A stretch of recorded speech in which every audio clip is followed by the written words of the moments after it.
Kristen Welker is the moderator of Meet the Press.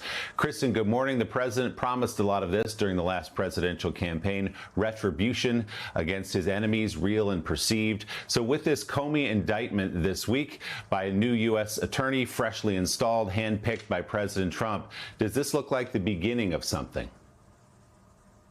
Well, it could be, Willie, and I think that's one of the key questions. Look, I had an opportunity to sit down exclusively with the Republican Senate Majority Leader, John Thune.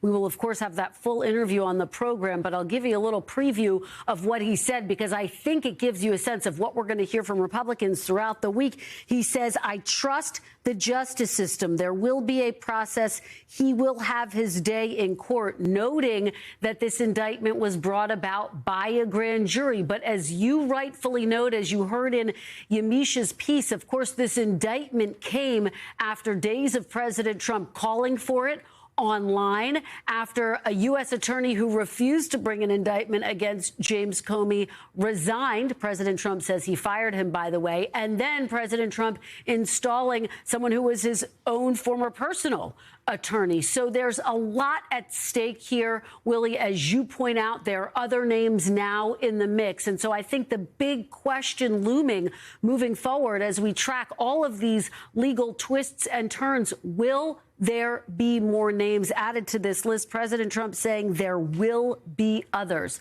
How many others? Of course, President Trump campaigned on a promise of retribution, but he said, my success will be my retribution. His critics now eyeing all of these moves and saying he is involved in a retribution campaign, Willie. And now, as he apparently eyes the next FBI Director, Christopher Wray, remind our viewers, Mr. Wray was appointed by Donald Trump himself. Kristen, thank you very much. We'll look for more this morning on Meet the Press when Kristen is joined by Senate Majority Leader John Thune of South Dakota and Senate Minority Leader Chuck Schumer of New York. Hey, thanks for watching. And don't forget, you can catch the Today Show every morning on NBC or take Today when you're on the go. Just follow the Today podcast on Apple Podcasts, Spotify, or wherever you listen.